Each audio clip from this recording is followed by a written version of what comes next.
Hello and welcome to Elecspo. Right, last week we picked out one player from every Premier League club who deserves an upgrade on FIFA 21. Well, today we're going to do the opposite and pick out one player whose rating should sadly be downgraded. Let's go. Arsenal, Mesut Ozil. Poor Mesut Ozil, the bloke probably doesn't even remember what it's like to kick a ball. The German was once one of Europe's greatest playmakers, but now he can't even get on Arteta's bench. He can still be a great player, but the fact he never plays and continues to get older, because that's how time works, makes it hard for him to justify his 84 rating on FIFA 20. This year make him an 82, I'd say. Aston Villa, Wesley. Like Ozil, it feels like an age since we saw Wesley play football, but for two totally different reasons. Wesley got wiped out away to Burnley back in January, picking up a nasty injury that ended his season. However, it was a season that wasn't quite going to plan. Wesley was doing okay, but not really justifying the hype or the £22 million he cost. On FIFA 20 he started as a 79, but I think that's a bit high, so after a year of Premier League football that included a horrific injury that might be hard to come back from, I think it would go down to a 77 or a 78 on this year's game. Brighton, ARRIZABALAGA.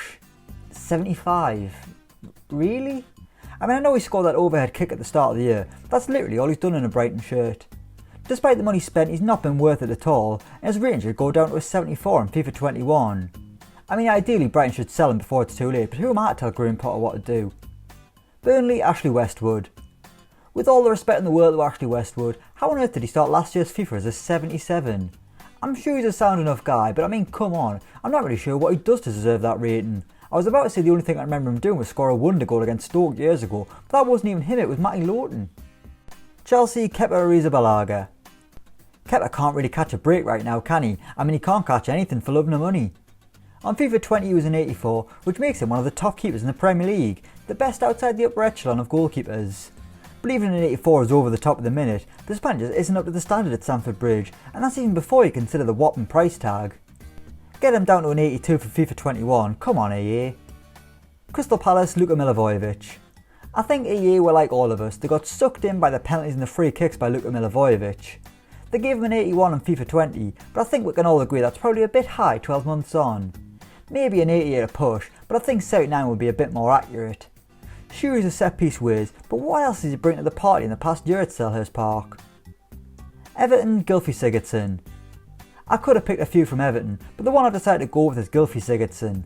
I do love Sigurdsson, I always have done. He used to always say I'm on FM, I remember being buzzing when he joined Swansea.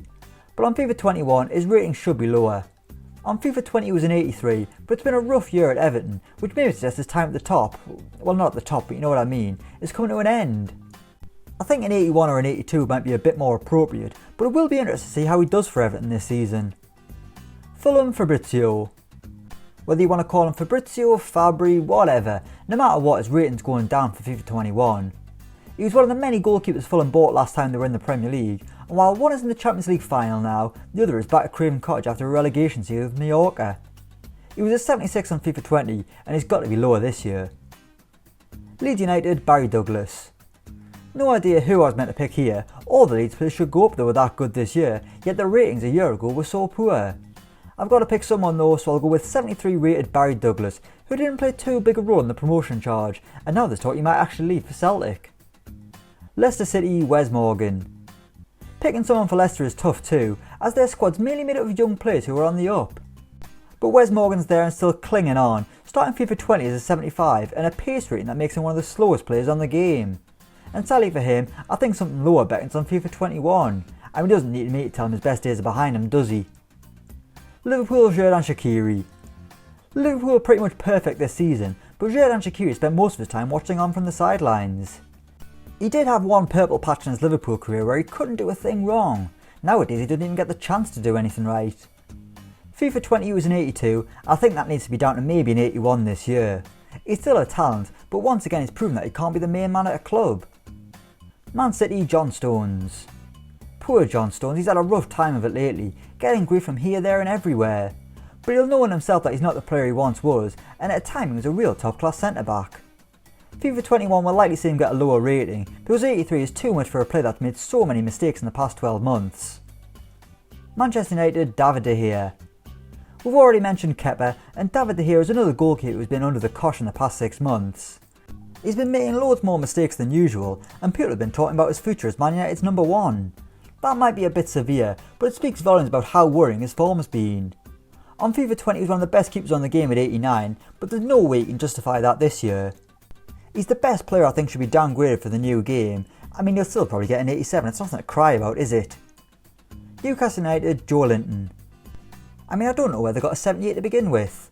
Newcastle's record signing in number 9 has had a woeful first year in English football that ended in just 2 Premier League goals and a plethora of poor performances.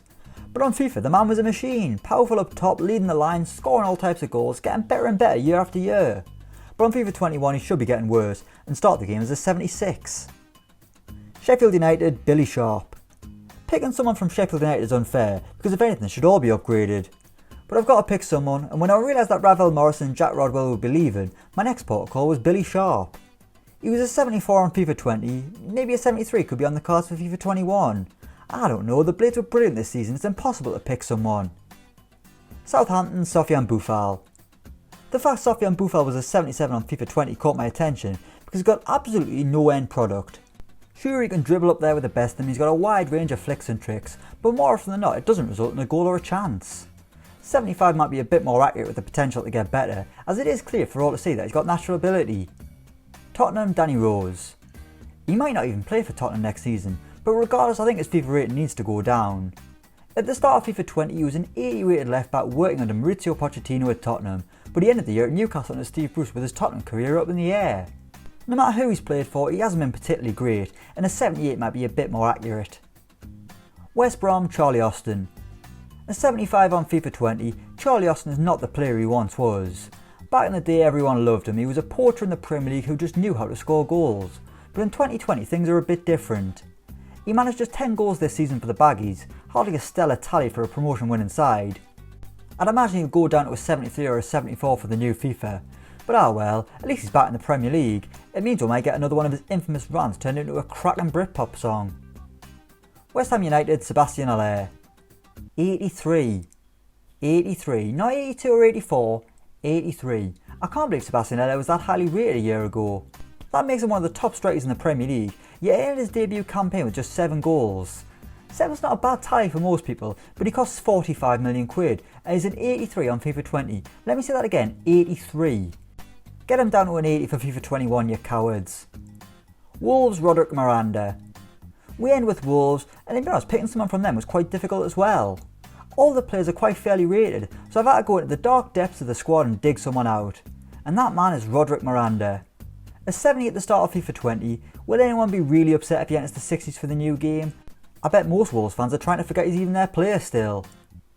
So that's one player from every Premier League club who should be downgraded on FIFA 21. Let us know what you think in the comments down below. As always, don't forget to like, share and subscribe to Elecspo, and until next time, we'll see you around.